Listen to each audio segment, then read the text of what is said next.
Olá pessoal, bem-vindos ao podcast Sonho Bem-vindo. Eu sou o Dr. Lucas Yamakami, especialista em produção humana e médico da Vida Bem-vinda. Esse podcast é produzido pela Arte Academy, com apoio da Vida Bem-vinda, e tem o foco de trazer para você o que há de melhor e mais atualizado na ciência da reprodução humana, com a nossa experiência clínica do dia a dia. Acreditamos muito na força da boa informação, e o nosso objetivo é ajudar quem precisa atingir o sonho de ter um filho, através de conteúdos de qualidade, reunidos por quem trabalha com infertilidade. E agora, segue o nosso episódio de hoje. Hoje eu trago aqui um amigo de longa data e um médico que eu adoro, que é o Dr. Eduardo Miyadahira.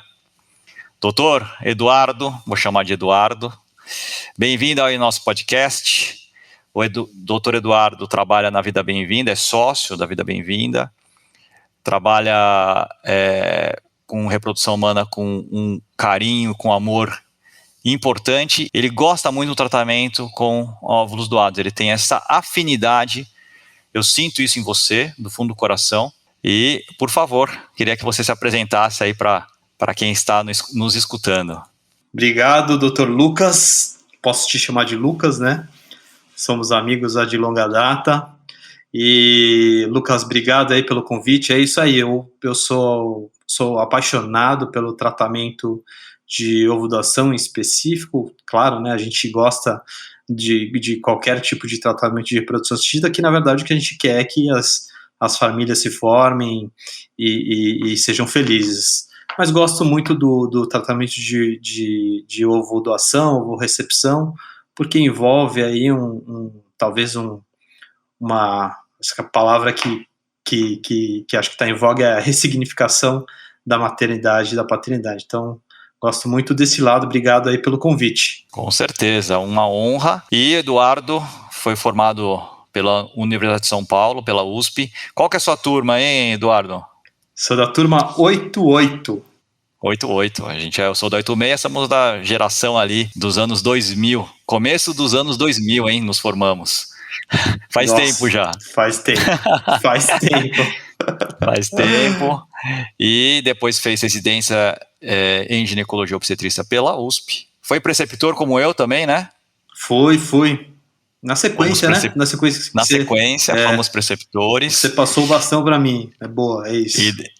E depois acabamos juntos aí na clínica Vida Bem-vinda. Então vou começar a falar sobre o tratamento com óvulos doados, mas antes eu vou só citar que a gente já fez um podcast com a doutora Larissa Matsumoto, que foi bem legal também. Foi um podcast um pouco mais amplo sobre o tema de ovo-doação, ovo-recepção, questões aí iniciais, escolha de doadora. Então, se você tiver alguma questão nesse sentido, tem esse podcast também que eu gravei com a doutora Larissa há pouco tempo. E esse podcast de hoje a gente vai tentar falar mais sobre uma questão técnica. Então, a ideia é, tenho indicação de tratamento com óvulos doados, o que eu preciso fazer, como é que vai funcionar o tratamento, quais são os passos desse tratamento. E só para introduzir o assunto, eu queria escutar do Eduardo, porque acho que isso é uma das questões mais importantes do tratamento com óvulos doados, é indicação. Quando eu devo fazer? E na verdade vou mudar a pergunta, né, Eduardo, para você. Quando você indica o tratamento com óvulos doados? Para quem você indica? Como é que você conversa com este casal, esta mulher? A indicação, Lucas, de uma forma bem direta, é quando você tem um fator ovular, ou seja, o óvulo, né, é que está sendo o fator que dificulta aquela gravidez. Daí você pode ser, acho que talvez a situação mais comum é porque o tempo já passou, a pessoa tem uma certa idade, e nós bem sabemos que as mulheres faz parte da fisiologia do normal da mulher, né, que a quantidade e a qualidade vai diminuindo, e muitas vezes as mulheres já fizeram alguns tratamentos de FIV, falhas de implantação, né, e aquele fator do óvulo chama atenção. Acho que essa é a indicação mais clássica, né? Mas, eventualmente, você tem algumas situações tipo genética, que a pessoa tem uma doença na família, ela é portadora daquela informação e ela não quer talvez ter uma chance, né, de passar para o seu filho, para sua filha, e ela pode usar um óvulo doado, né, bem como pode fazer um tratamento dela com óvulos próprios, mas aí é uma logística mais difícil, né, tem que fazer teste genético, né, então tem muitas coisas envolvidas, então essa é uma opção.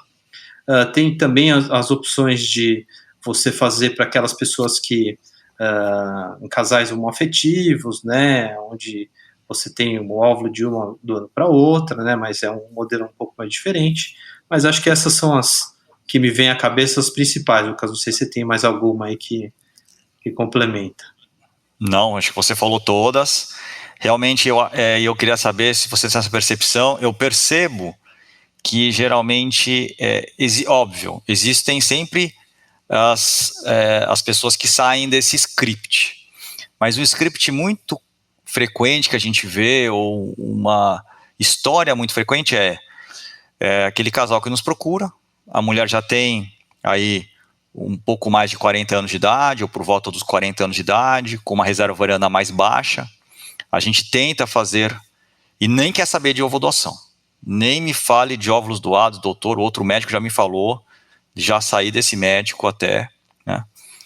E a gente realmente, eu acho que o caminho, com certeza, é seguir o modelo, o paradigma aí da humanidade. Então seria, a gente tentou o tratamento, ou tenta os tratamentos com óvulos próprios, percebe realmente que está difícil, que a probabilidade de gravidez é baixa, e aí isso obviamente começa a mudar a percepção daquele casal, sem obviamente conseguir se furtar do sofrimento, porque ele vem, né, vem a tristeza, vem aquela sensação, e aí depois o casal começa a se abrir para um tratamento com óvulos doados, que é uma abertura muito bonita. Então, você percebe esse comportamento, geralmente, é essa história que você vê? Tá, exatamente essa, Lucas, né?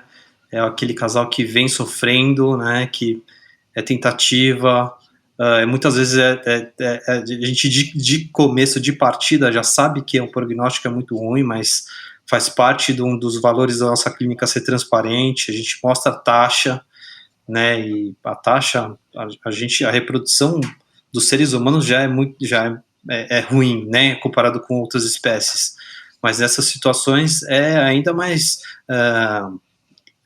exígua, né, pequena, né, a taxa de sucesso. Mas eu acho que faz parte dos casais quererem fazer o tratamento, tentar e percorrer aquela jornada, né, mesmo sabendo que pode ser um caminho tortuoso, cheio de barreiras, né, com quedas. Então, eu acho porque que no final das contas também há chance, né? Sim, eu acho que no final das contas há chance. Exatamente, com certeza. Exatamente. Tem gente que faz coisa até mais estatisticamente mais, vamos assim dizer, arriscada, né? Tem gente que joga na cena, a chance é muito menor. É verdade. Olha, eu nunca tinha pensado nisso. Puxa, aí eu jogo todo final de ano na Mega da Virada. Eu também. E acho que vou ganhar, hein? Não, a fé é total, plano. Total, né? Nem sei como verdade, vou gastar, a probabilidade É verdade, isso é interessante. E o sonho é muito maior. E no final das contas, né, o sonho é tão grande que as pessoas começam a deixar algumas coisas que elas tinham enrustidas ali na sua criação, do jeito que ela viveu, para dar lugar para aquele sonho, né, dentro deles que tá muito grande, né? E uma coisa que para mim marca muito, Lucas, no começo as pessoas têm dificuldade de falar que aquele vai ser o seu filho, por conta daquela ligação genética, né? Quando fala isso, eu já corto, já falo, ó, desculpa, mas eu acho que a gente não está muito preparado, porque aquele vai ser seu filho. Sim. Não tem discussão nisso, você tem que estar bem certa disso, né? Bem, né? Então, eu acho que isso é uma coisa que me marca também nessa trilha aí. Sim, porque às vezes a nossa função também para um pouco, pensa, volta aqui, se precisar procurar uma outra ajuda, a gente tem um grupo de apoio, a gente tem um grupo de apoio agora para pacientes que vão fazer tratamento com óvulos doados, a Vida Bem-vinda tem isso hoje. Então acho que essa pausa que você está falando, né? Perfeita, hein? Exato, exatamente. Puxa, perfeito. Exatamente. Bom, muito legal. Então, falamos aí sobre a sua indicação. Acho que eu queria escutar isso, porque isso é fundamental. E aí agora a gente vai partir para o passo a passo. Tem indicação, né? A gente vai... E a gente sempre foca muito na questão, escolha da doadora. Mas eu queria focar aqui no preparo de quem vai receber aquele embrião, né? De quem vai gestar, da mulher que está sonhando ali em engravidar. Quais são estes preparos? Então, antes do tratamento, Eduardo, o que você... a gente fala muito em vitamina para óvulo, para melhorar a qualidade de óvulo, alimentação para endométrio. O que você recomenda aí? Quais são os cuidados que você tem? Eu acho que a gente na clínica é muito ligada nessa questão do bem-estar, né, Lucas? A gente tem grandes estudiosos de bem-estar, de longevidade, de vitaminas, de suplementação, né, na equipe. Se vocês quiserem, até inclusive tem alguns podcasts, né, com esses temas aí. Tem podcast abordando só ômega 3, do Oscar com o Renato. E então, a minha visão, né, Lucas? Eu acho que a gente tem que falar sempre dos pilares, né, da saúde, que é uma coisa que o Dr. Oscar sempre fala também, que faz muito sentido, que é ter uma alimentação correta, praticar um exercício físico, ter um sono adequado, reparador, e evitar estresse, né, saúde mental. Então, acho que esses são pilares que vale a pena a gente falar. E em relação até pra gente, né? Total. Nossa. Até pra gente. Dormir bem, comer bem, evitar... E dormir bem eu acho que é fundamental, né? Nossa senhora, como dormir bem é importante. E ter atividade física, né? Acho que são as 3 coisas que a gente consegue controlar mais, porque o estresse é meditação, aí a gente que é estressado, né, trabalha bastante, é duro, né, mas enfim, eu acho que você consegue correr, consegue fazer atividade física, você se coloca ali e faz isso, né. Exato. E claro, esses pilares de saúde são importantes porque a gente sabe que as pessoas que estão, assim, por exemplo, fora do peso, elas têm maiores riscos obstétricos, daí a gente está lá na frente já, né, quando ela engravidar, ela tem mais chance de ter pressão alta, diabetes. Eu tenho uma paciente, Lucas, que me marcou muito. Eu fiz 2 pré-natais dela, e no primeiro pré-natal, ela, apesar de ser magra, ela fumava, e ela tinha uma alimentação muito errada, e não fazia exercício físico. Ela teve a primeira gestação, e fez diabetes gestacional. Olha só. E foi tudo bem, graças a Deus. Para o segundo filho, o marido, ele era viciado em esporte, né? Fazia, como chama aquele, crossfit. E aí ela pegou esse gosto, parou de fumar, né? Parou de fumar na primeira gestação. Aí ela parou de fumar, ela começou a fazer esporte, começou a se alimentar bem. Na segunda gestação, não teve diabetes gestacional. Nossa, foi marcante isso para mim. Marcante. E vale a pena a gente falar de algumas vitaminas também, né, Lucas? Então, o ácido fólico é uma vitamina que tem bastante evidência, né, começando até antes de começar um pré-natal, né, de começar uma gestação, né, no planejamento de engravidar, e ele tem bastante evidência no sentido de evitar defeitos de fechamento do tubo neural.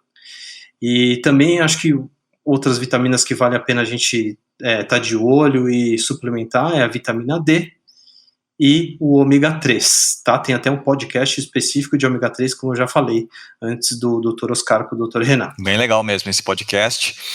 A gente gosta de ômega 3, a gente gosta de vitamina D. Eu não sou o fanático da vitamina D que deixa a vitamina D lá em 80, mas ok, acho que é importante repor. Eu sempre reponho também.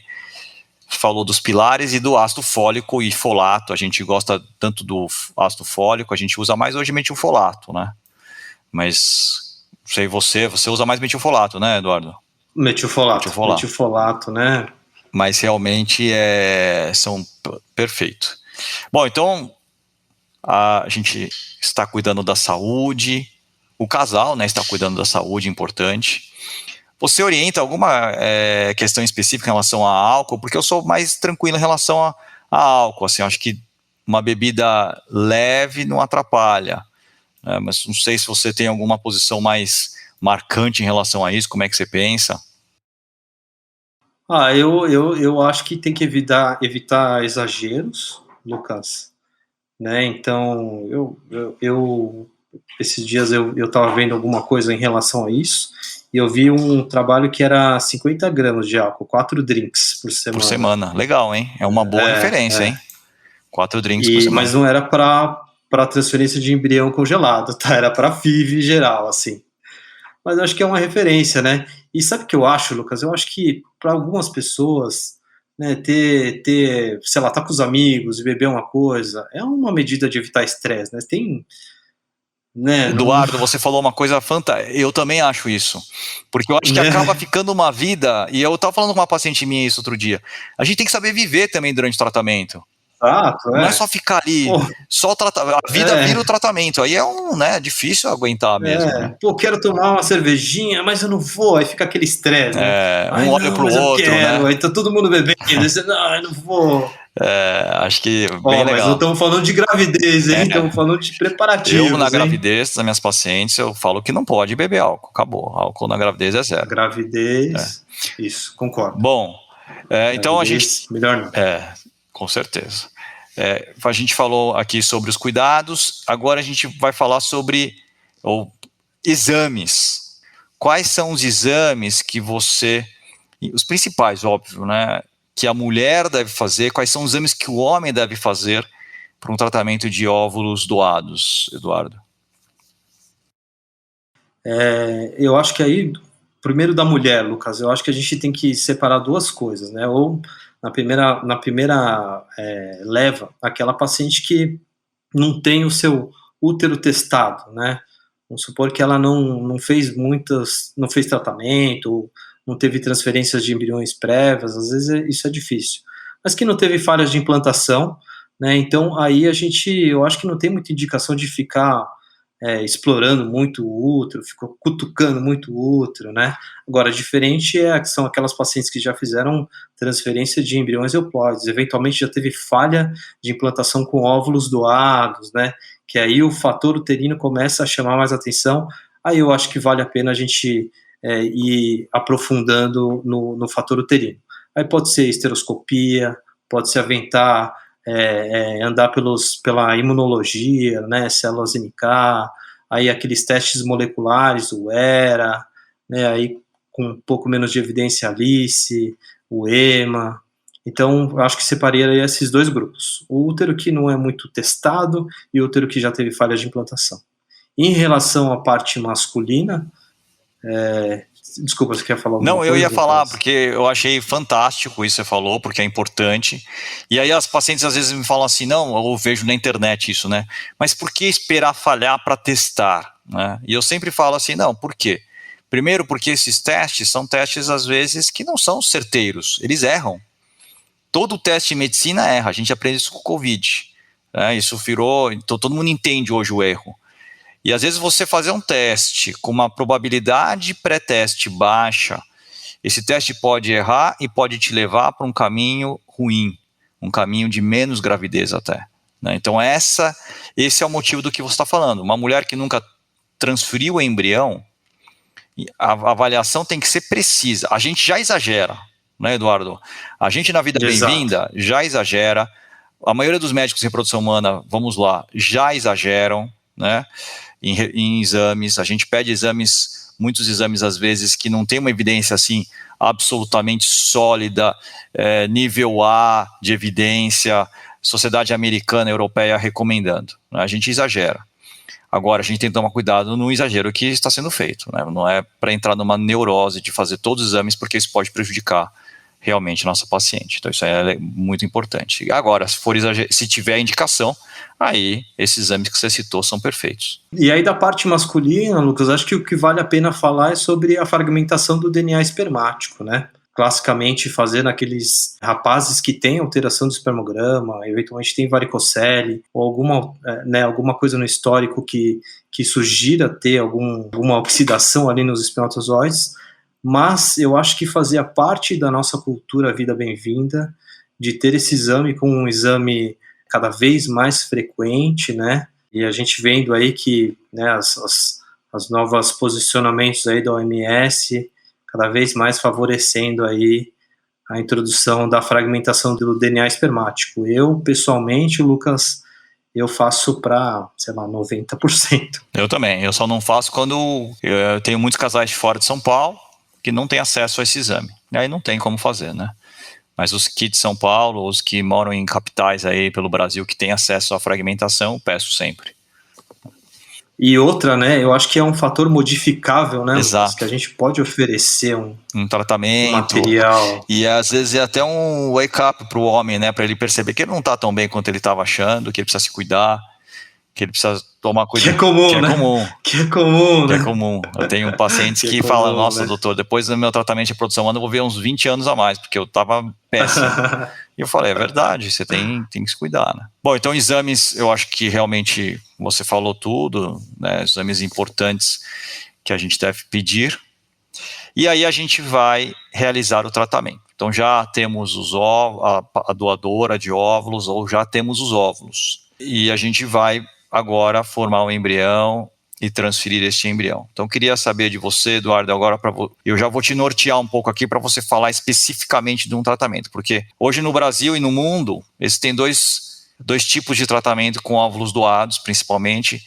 São aqueles tratamentos que a gente pega os óvulos que já estão congelados, que a gente chama de banco de óvulos, já estão congelados ali. Foram captados e estão congelados. E existem tratamentos com óvulos frescos. São esses dois tipos que existem, que a doadora colhe e a gente já utiliza aqueles óvulos naquele momento para fertilizar com os espermatozoides do marido ou do cônjuge da receptora. Você tem alguma preferência, primeiro, em relação a esse banco ou óvulo fresco?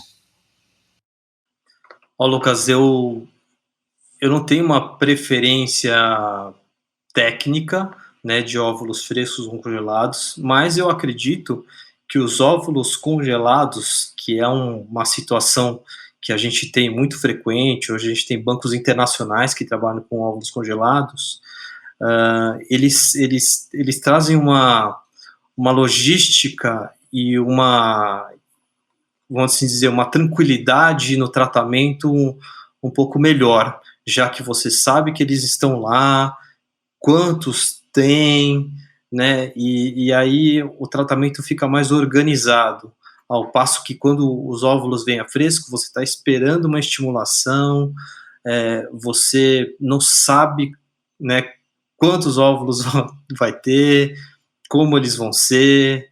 Então, eu acho que logisticamente o óvulo congelado tem um pouco de vantagem. E sabe, né, que eu vou confessar que quem fez eu mudar de ideia foi você. Eu tinha a gente trabalhava muito com óvulo fresco, e você, com a sua expertise, chegou e falou, vamos fazer banco de óvulos, é melhor. É mais um tratamento, para todo mundo vai ser melhor. Eu, no começo, eu não conseguia enxergar muito, né, dessa maneira. E hoje eu vejo também, eu concordo com você, hoje o banco ele acaba sendo mais prático até para quem vai receber os óvulos. Está lá já, ela já sabe que está lá. Eles vão escolher o dia que vão descongelar. É bem interessante, né? Como isso ajuda, como facilita, né? Exato. Uma coisa meio filosófica que eu fico pensando é assim, hoje a nossa taxa de eficácia do congelamento, do processo de congelamento de óvulos, da vitrificação, é por volta de 90%, 93%, né? Então, tá bom. Alguns óvulos, eles não vão sobreviver ao processo do congelamento. Mas as taxas de gravidez, né, no final das contas, de taxa de nascido vivo, com o óvulo congelado e o óvulo a fresco, são iguais. Então, não sei se eventualmente esses óvulos que não sobreviveram ao congelamento, se eles já não seriam óvulos um pouco mais fraquinhos, ou aqueles que já sei lá, teriam alguma fragilidade neles mesmos, né? Então, não sei se... É meio filosófico isso. Não, mas eu gostei, é uma hipótese tecnicamente... tem plausibilidade científica, como a gente diria lá na USP, a plausibilidade científica. Então, a gente tem o tratamento com óvulos, tanto em banco de óvulos quanto óvulos frescos. Acho que a gente podia começar com óvulos frescos, que é mais tranquilo, a doadora está estimulando. Como é que você trabalha aí com o tratamento com óvulos frescos, Eduardo? A doadora está estimulando, então a gente já sabe quem vai ser sêmen, às vezes é banco de sêmen, então tem que estar decidido isso. O marido tem que estar voando, né, estilo de vida bom, suplementação e tal.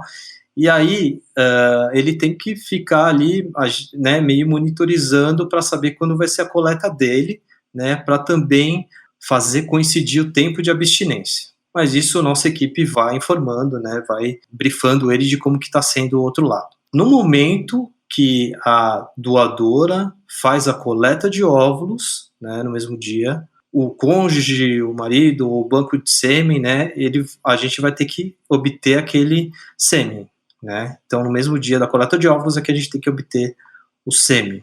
A gente avisa antes, tal, é óbvio, né? Tem a ovo-doação, ovo-recepção é um casamento em anonimato, então a gente tem um cuidado especial, né, para aquele dia. E aí, naquele mesmo dia, a gente obtém, então, os óvulos que foram captados daquela doadora, os espermatozoides. Naquele mesmo dia, nós fazemos a FIV, né, propriamente dita, que é a junção do óvulo com o espermatozoide. E aí a gente começa a etapa do cultivo embrionário. Então, aí os embriões eles são mantidos em cultivo e a equipe de embriologia vai avisando como que está sendo isso para o médico e para o casal. E o nosso objetivo é que os embriões atinjam o estágio de blastocisto. Isso acontece geralmente no 5º, 6º, e algumas vezes no 7º dia. E esses embriões podem ou ser transferidos para o útero da receptora, mas aí você tem que estar com o ciclo sincronizado, tá? É uma coisa mais difícil logisticamente, ou eles podem ser congelados embriões para serem transferidos posteriormente. Eu, quando trabalho com óvulos frescos, não faço mais essa sincronização, porque eu acho que você acaba tendo as duas pontas, tanto a ponta da doadora ali, que precisa estar bem, num momento bom para ela, quanto a ponta de quem vai receber aquele óvulo, ou aquele embrião já, também estar no melhor momento para ela, acho que acaba tendo os dois não estão tão bem assim. Você trabalha bastante com um ciclo sincronizado ou você prefere congelar o embrião hoje? Prefiro congelar o embrião também, no caso. Com certeza, né? Prefiro. Então, hoje, óvulo fresco você explicou. Primeiro, no dia da captação, o marido colhe sêmen, forma o embrião, ou se for banco de sêmen, eventualmente, né? Forma o embrião em cultura, e aí depois congela o embrião já formado. Então, óvulo mais espermatozoide, embrião formado. E aí depois, se você quiser seguir já, porque eu acho que a gente já podia seguir, depois disso, o que acontece? Por favor. Com o embrião já congelado, né? Aí vem a etapa do preparo do útero ou do endométrio, né? Que é aquela camada interna do útero, da receptora para receber aquele embrião que está congelado. Então, a gente geralmente faz num ciclo menstrual, né? Começa na menstruação e depois de 15, 20 dias, depois desse preparo, tem alguns tipos de preparo, talvez a gente fale disso em breve, né? Daqui a pouco, nesse podcast, mas depois de 15 a 20 dias a gente faz a transferência do embrião congelado. Com certeza a gente vai falar disso nesse podcast, porque esse podcast é o passo a passo, é a parte mais técnica mesmo, né? Bom, então a gente chegou até a fase do embrião formado, né? Aí existe também, eu falei sobre o tratamento com óvulos que já estão congelados no banco. Então, como é que você, Eduardo, indica o tratamento dessas pacientes dessas receptoras, né, dessas pacientes que vão receber esses óvulos, que já tem lá, vamos supor, 8 óvulos congelados no banco? Tá. Aí com os óvulos congelados, a gente precisa só saber quem que vai ser o sêmen, né? Então, se é o marido, se é um banco de sêmen. Isso decidido, a gente vai marcar um dia, né, para haver o descongelamento desses óvulos, né? E esse dia, em geral, a gente sincroniza com o preparo do endométrio da paciente. Então, a gente vai preparando o útero, e aí no momento que o útero que ele cresceu e desenvolveu, a gente marca o descongelamento e a coleta do sêmen. né? E a partir desse momento, para a receptora dos embriões, né, dos óvulos doados, ela vai começar as progesteronas. Perfeito. E aí depois, então você sincroniza, nesse caso, com o óvulo em banco, você já sincroniza o preparo do útero da receptor para nem precisar congelar mais o embrião. Você descongela o óvulo, forma o embrião e transfere o embrião 5 dias depois. Correto? Correto. Legal. Correto. Perfeito. Então a gente entendeu as diferenças dos dois tratamentos, né? Eu acho que agora a gente tem os detalhes, né? Um dos detalhes o último detalhe vai ser como preparar então o útero, né? Mas eu acho que um detalhe anterior hoje tenho muitas pacientes que querem biopsiar o embrião. Biópsia do embrião, acho que você podia falar aí sobre indicação de biópsia, nesse cenário de tratamento com óvulos doados, não tem uma indicação especificamente, né, ou tecnicamente para esse tratamento a gente não indica, mas eu queria que você falasse como você pensa, primeiro, da biópsia, como é que você explica isso para o casal, e depois a gente vai falar sobre o tratamento nesse cenário, né? Lucas, a biópsia embrionária, né, eu vejo como um diagnóstico, né, ele não é um tratamento. Então, o que eu falo para os casais é que, no final das contas, o teste genético, ele não vai alterar o embrião, a gente só vai saber mais dele. E a gente geralmente quer saber pouco mais dele naquelas situações em que ele tem chance de ser alterado, né, eventualmente para selecionar ele melhor. Então, o teste genético é um teste de seleção embrionária. Só que tem alguns casais que, em que pese essa chance, quando as pessoas, quando a doadora de óvulos, como a doadora de óvulos, ela tem pouca idade, em que pese ela ter menor chance de ter alteração genética e menor chance de ter alteração genética no embrião, tem algumas receptoras que elas querem fazer, né, e acho que a maioria dos casos, pelo menos os que eu vivi, Lucas, é porque essas receptoras já fizeram FIVs anteriores com óvulos próprios e já tiveram muitas alterações genéticas. Com certeza. E elas viveram muito isso e elas querem transferir o embrião euploide, mesmo sendo óvulos doados, com uma chance menor de ter aneuploidia. E aí, nesses casos, assim, é uma autonomia que elas têm, né? A gente expõe isso, né? Fala sobre as taxas e tal, e eu acho que é nessas situações que eu acabo indicando, Lucas.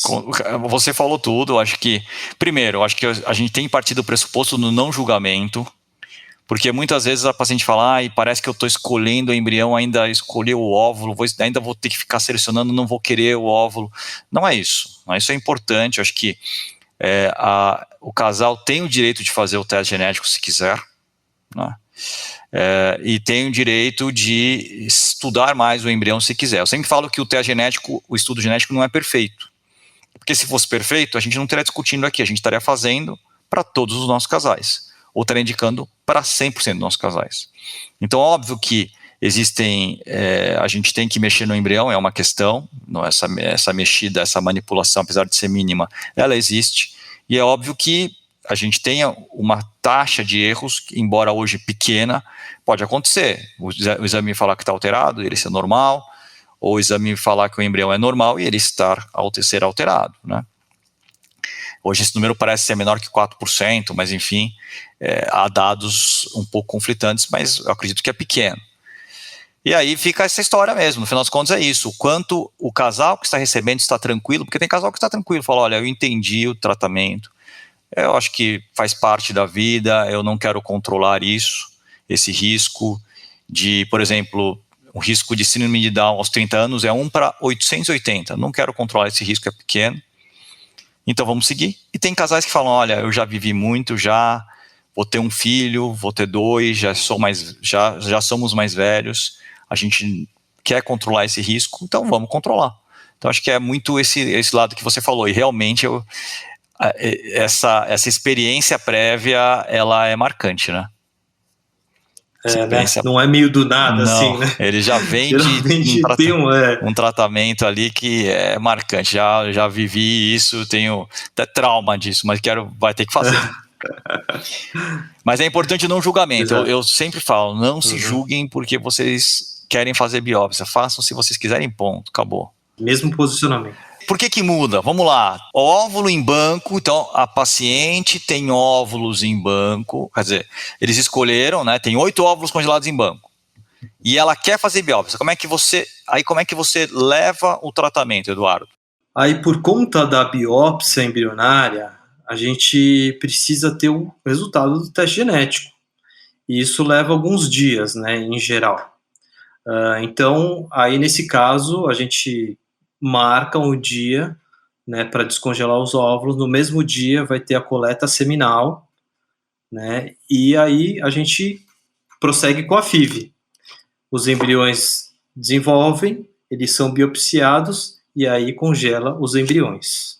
Ou seja, não precisa preparar o útero da receptora nesse momento, só faz esse processo, né? Existe aquela alternativa de você pedir uma análise de 24 horas do embrião, né? Mas existem alguns estudos que mostram, né, que esperar mais um dia talvez sincronize os tempos de endométrio com o embrião, e essas transferências elas podem ter uma taxa não muito atrativa em termos de gravidez. Então, eu acho que fazer a biópsia em 24 horas não é bacana. Eu também não gosto. Os embriologistas não gostam muito. Eles falam que o embrião fica lá exposto um dia. Eles falam que o embrião parece que não, mas ele sofre, na percepção da maioria dos embriologistas com quem eu converso, sofre mais do que ele ser congelado e descongelado depois, né? Porque, na verdade, aquele óvulo, no final das contas, passou por dois congelamentos, mas ele congelou uma vez como óvulo, aí depois ele foi descongelado, ficou 5 dias em cultura, de uma célula e mais um espermatozoide, foi para mais de 100 células, 200 células, e aí foi congelado como embrião. A gente é outra fase já, né? Então, formou o embrião, biopsiou, congelou, e aí espera o resultado da biópsia, para a gente chegar na última parte, que vai ser o preparo do útero, né? Agora, se for óvulo fresco, se a doadora de óvulo for colher o óvulo naquele dia e formar um embrião com os óvulos colhidos sem congelamento, aí eu acho que você quer falar como é que faz quando quer fazer biópsia? Acho que é importante também, né? É bom falar, porque fica claro, né? Quando vai fazer a biópsia do embrião, e a doadora colhe óvulos e já naquele momento eles são utilizados. Óvulo fresco, tá, né, a gente chama. Aí, nesse caso, quando você faz a biópsia com o resultado genético em 24 horas, você tem que sincronizar os dois, o ciclo da receptora. Então, você vai preparando o endométrio, e aí no momento que ele cresceu, atingiu as características lá que a gente gosta no ultrassom, a gente vai descongelar os óvulos, vai fazer a coleta seminal, fazer a FIV, cultivo embrionário, e nesse mesmo momento que a gente faz a coleta dos óvulos, a gente começa as progesteronas para a receptora, e aí cultivo embrionário, chegou no blastocisto, eles são biopsiados, e as células retiradas daquele blastocisto são enviadas para a análise genética, e é esperado que você tenha o resultado em 24 horas para saber quem que você vai transferir para o útero, e aí o útero já está preparado. Perfeito. Ótimo, falamos sobre isso, né? Você falou sobre o tratamento sincronizado com banco de óvulos, né? Eu estava falando, na verdade, sobre o tratamento com óvulo fresco. A doadora colhe o óvulo e aí já forma o embrião naquele mesmo momento, e aí você vai biopsiar o embrião, você faz a cultura do embrião, biopsia e congela, né? E aí depois transfere o útero mais para frente. Transfere o embrião depois do resultado, e aí se faz o preparo do útero para transferência. Então, agora a gente vai falar sobre este preparo. Então, a gente já tem o embrião formado. Quer seja o embrião formado biopsiado, quer seja o embrião que foi formado com um óvulo que foi coletado e já fertilizado com o espermatozoide do marido e já congelou aquele embrião, ou quer seja aquele embrião que vai ser formado ainda com um banco de óvulos e que vai formar o embrião, naquele momento já vai transferir o embrião direto. E a gente precisa preparar o útero, né, Eduardo? Então, vamos lá. Primeiro, para que serve o preparo do útero? Para a transferência, por que não pode transferir o embrião de cara? E segunda questão, como você prepara o útero? Existem algumas maneiras de preparar o útero, né? Então, a gente precisa, tem aquele conceito da janela de implantação, né? Então, a gente tem que transferir o embrião naquele momento certo, né? E tem relação ao útero estar proliferado, estar exposto às progesteronas. Então, o que a gente quer é meio que fazer uma simulação do que acontece com o endométrio no ciclo natural. Então, a gente, acho que talvez o mais comum é fazer isso simulando mesmo, artificialmente, usando hormônios, né? Então, a gente basicamente tem 2 fases. Uma primeira fase, onde a gente quer que o endométrio cresça, que ele prolifere, e a gente vai dando medicações para ele proliferar e vai monitorizando pelo ultrassom.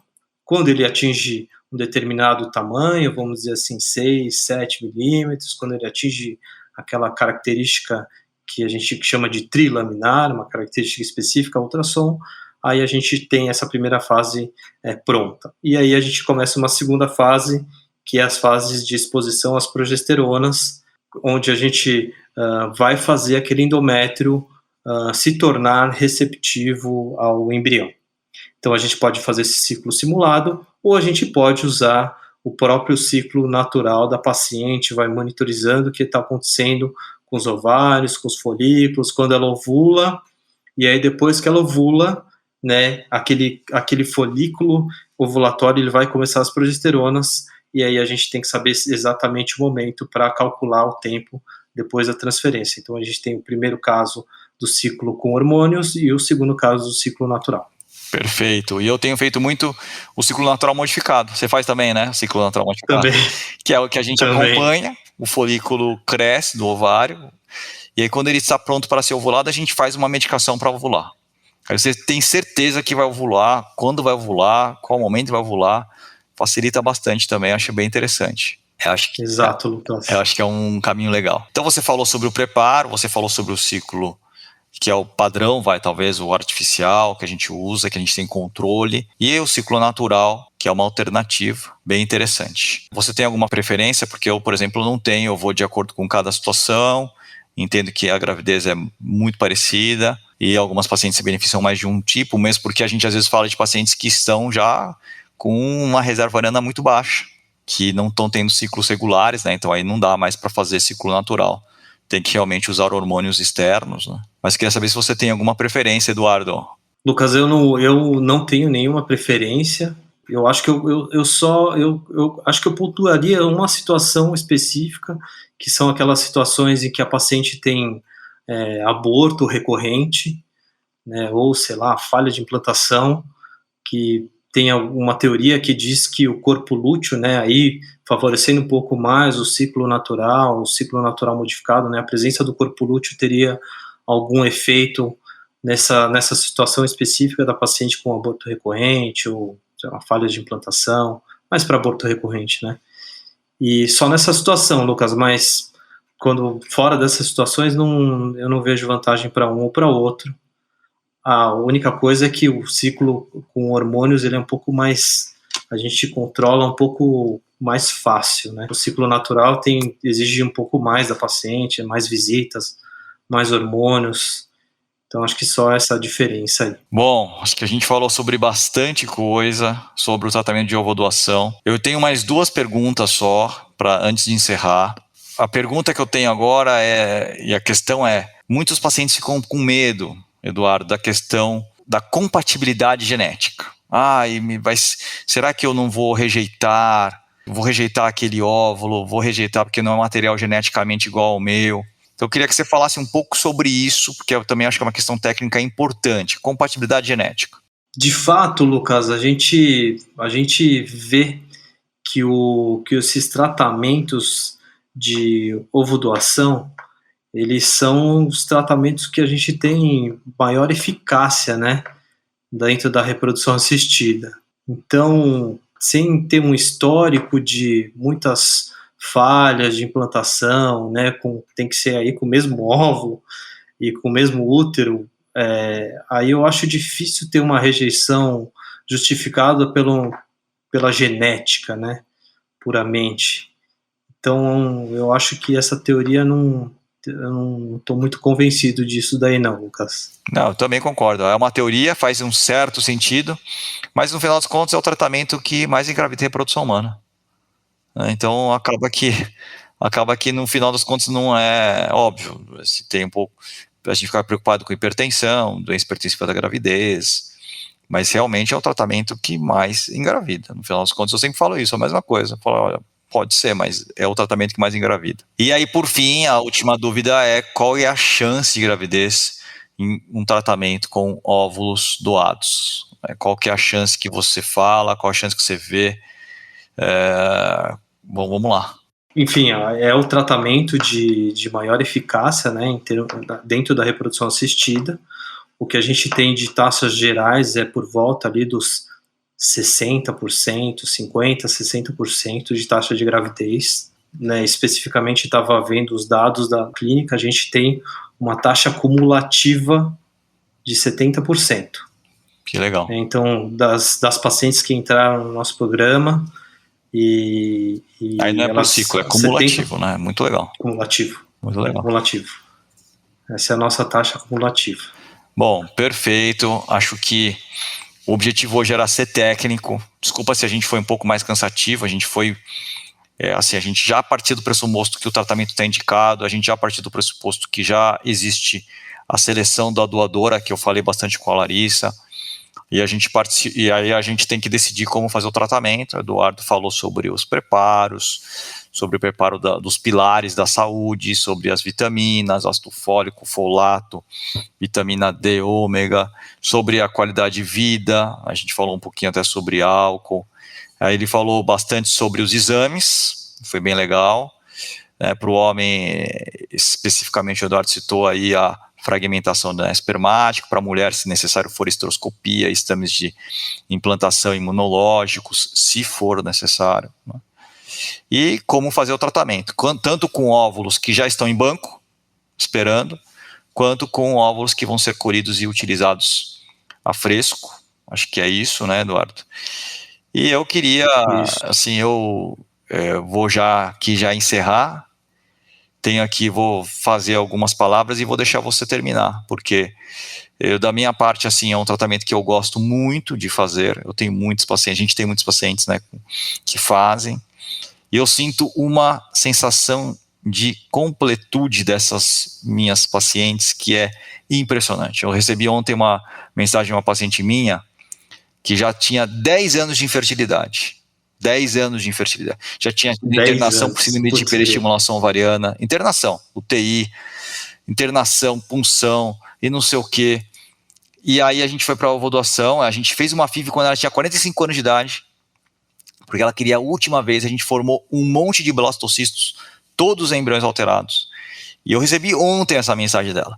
Ela mandou uma mensagem linda de agradecimento, de como ela está feliz, 27 fotos do momento do parto inteiro, eles emocionadíssimos, o casal assim, vibrando. Nossa, acabou de nascer? Putz, que legal, que bacana. Ele falou como foi legal o momento, e você sente aquilo, não tem como você não sentir. E ela fala assim, eu choro só de pensar que sou mãe agora, como foi importante. E agradecendo o nosso apoio da equipe, né, da Aline, de toda a turma ali. E é muito legal, né? Então eu acho que é um tratamento que permite uma evolução, uma grandeza humana que não é qualquer situação de vida que permite. Eu não vivenciei isso na minha vida, sei que também você não vivenciou isso na sua, mas eu fico arrepiado assim com essas histórias que a gente tem. E eu queria que você falasse aí a sua opinião, fechasse aí o nosso podcast.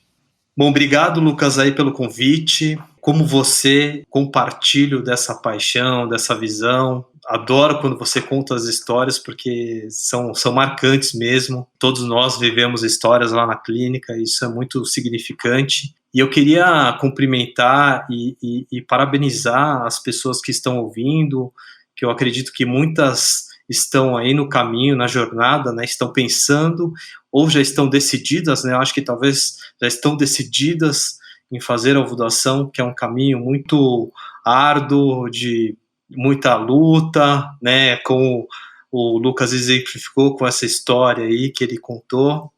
E eu queria só parabenizar essas pessoas que estão aí nos ouvindo, que estão lutando, que estão evoluindo na vida. A gente tem muitas situações que a gente tem que ressignificar as coisas que a gente pensa, e eu acho que a ovulação é uma delas, e eu admiro muito essas pessoas e essas famílias. Geralmente você chora quando você fala sobre isso, Eduardo. Eu te conheço, você é um pisciano. Me contive. E você se emociona. Eu sei que você se emociona. Me emociona. É muito legal, né? Me emociono mesmo. Muito. Bom, eu agradeço aí a sua presença, agradeço também a gente trabalhar junto na Vida Bem-vinda, e com certeza a gente já faz o convite aí, estende o convite para que você que nos escuta, que nos acompanha, veja os outros podcasts que a gente tem. Se precisar ou se quiser saber alguma coisa que a gente não falou ainda nos podcasts, nos mande. Vai ser um prazer a gente estar aqui para ajudar, não é verdade? É isso aí, Lucas. Obrigado, e obrigados a todos que estão aí nos ouvindo. Valeu, até. Tchau, tchau. Até, tchau, tchau. Tchau, tchau. Obrigado por estar conosco nesse episódio do Sonho Bem-vindo. Além de poder escutar esse podcast nas principais plataformas de áudio, você pode nos encontrar no Instagram, @arte.academy, com Y no final, e @Vida Bem-vinda. Se você gostou desse podcast, ficaremos muito felizes de ouvir sua opinião nos comentários de qualquer plataforma que esteja usando. Importante dizer, esse podcast tem caráter meramente informativo e educacional. Não deve ser utilizado para realizar autodiagnóstico ou automedicação. O conteúdo não é feito para substituir a consulta com um profissional de saúde. Em caso de dúvida, consulte o seu médico. Somente ele está habilitado a praticar o ato médico conforme a recomendação do Conselho Federal de Medicina. Nenhuma relação médico-paciente estabelecida aqui nesse canal. E somos muito transparentes em relação aos conflitos de interesse e levamos isso a sério. Espero que tenham gostado e até a próxima.